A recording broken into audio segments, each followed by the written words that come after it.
et bienvenue à tous dans cette nouvelle vidéo. Aujourd'hui, on va parler de prospection. On va voir dans un premier temps pourquoi automatiser sa prospection, donc pourquoi c'est important. Et dans un deuxième temps, on verra comment automatiser sa prospection. Alors, déjà, si on commence par le pourquoi. Pourquoi il faut automatiser sa prospection aujourd'hui en 2025 pour les entreprises?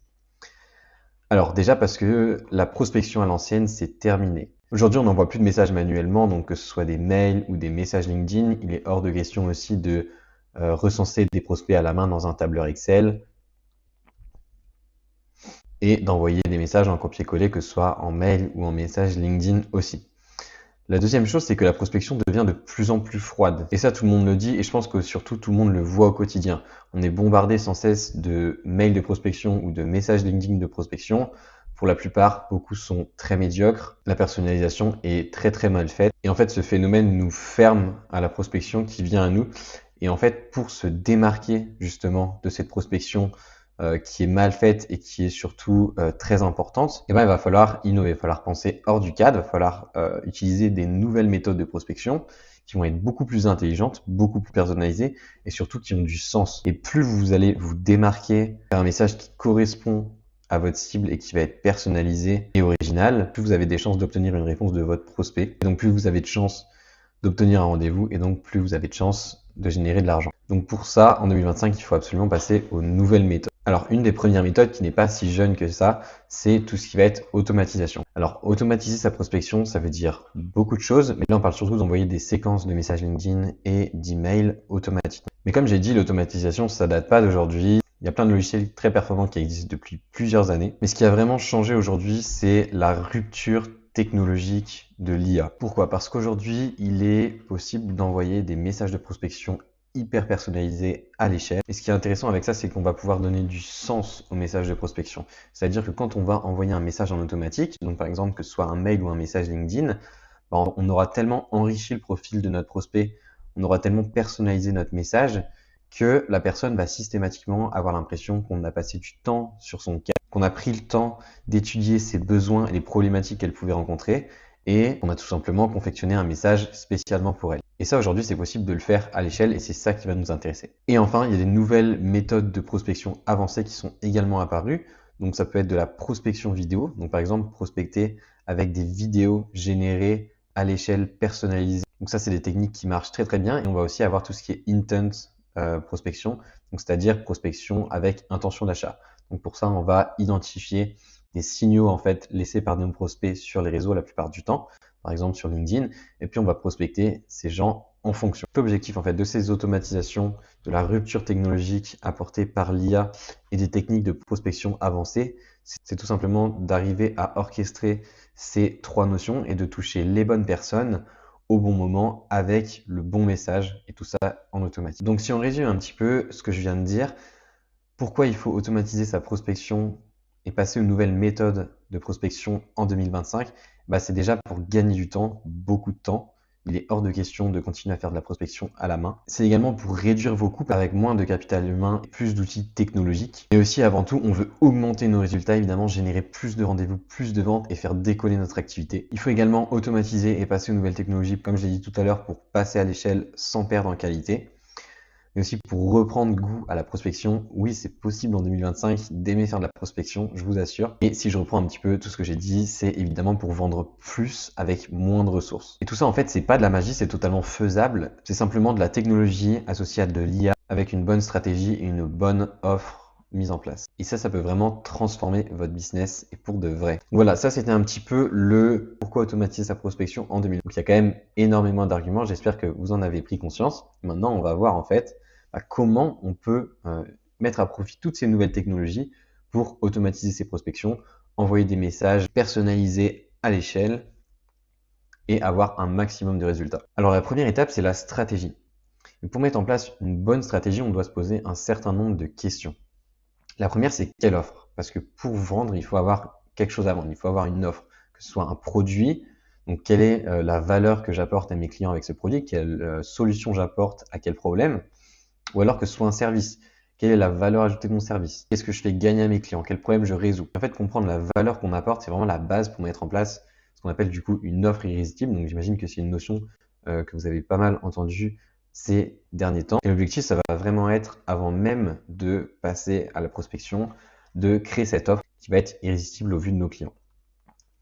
Donc pour ça, on va aussi se demander à quelle entreprise on veut vendre et pour quel persona. Quel va être notre interlocuteur dans l'entreprise? Quelle est la personne qu'on va prospecter? Quelle est la personne avec qui on va échanger sur notre offre? Mais aussi et surtout, quelle est la personne qui va prendre la décision concernant l'achat de notre offre? Et avec quelle méthode? Donc ici, on parle plus de canaux. Donc comment on va toucher ces personnes? Est-ce que ça va être avec de l'appel, du cold call? Est-ce que ça va être avec du LinkedIn? Est-ce que ça va être avec du mail? Est-ce que ça va être avec du multicanal? Ou est-ce que ça va être même avec des canaux un petit peu sous-exploités pour le moment, comme Twitter, WhatsApp, même des SMS, pourquoi pas? Le but ici, c'est vraiment d'identifier quels sont les canaux qu'utilise le plus notre clientèle cible. Est-ce que notre client potentiel passe du temps dans sa journée au téléphone, sur ses mails, sur Telegram? Enfin voilà, pour ça, en fait, il faut vraiment penser à notre client potentiel, à sa journée, qu'est-ce qu'il fait dans sa journée et où est-ce qu'on a le plus de chances de capter son attention. Une fois que notre stratégie est en place, il faut passer à l'infrastructure parce que pour prospecter en automatique, pour avoir des résultats, il faut mettre une infrastructure qui va avec. Alors, quand je parle d'infrastructure, je parle de nom de domaine et d'adresse mail principalement. Alors aujourd'hui, dans votre entreprise, vous avez un nom de domaine. Donc souvent, c'est ce qui est après le arrobase de votre adresse mail. Donc moi, par exemple, c'est @flowy.fr. Donc flowy.fr, c'est mon nom de domaine. Et en fait, pour automatiser sa prospection, il va falloir créer des nouveaux noms et y associer des adresses mail dédiées à la prospection. Donc pourquoi en fait on crée cet environnement à part pour la prospection? Tout simplement parce qu'il ne faut jamais prospecter avec son nom de domaine principal et évidemment avec ses adresses mail principales.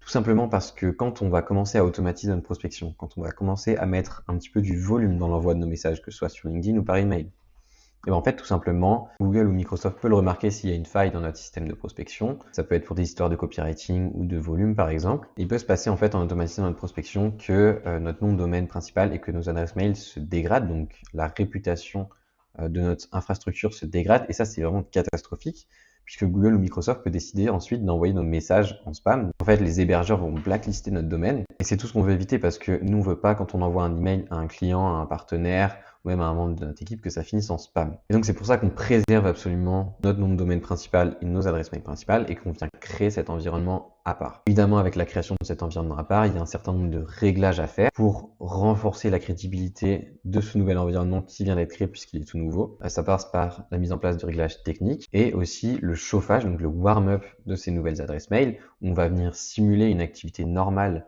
sur nos boîtes mail pour faire croire justement à Google et à Microsoft que c'est des humains qui sont sur ces adresses mail, qui sont en train d'échanger dans un cadre tout à fait professionnel, tout à fait normal, et avec lesquels on va venir prospecter ensuite. Tout ça, on le fait pour avoir une excellente délivrabilité. Et la délivrabilité, c'est tout l'enjeu de l'automatisation de la prospection. La délivrabilité, c'est la capacité qu'ont vos mails à tomber dans la boîte principale de vos prospects. Et tous ces réglages qu'on va faire avant de démarrer la prospection, ça va servir à maximiser cette délivrabilité. Dans cette infrastructure, on va aussi rajouter quelques éléments qui ne vont pas être directement liés à la performance de nos campagnes, mais qui sont tout de même très très importants. Quand on automatise sa prospection, il est toujours impératif d'avoir une interface de rendez-vous de prête.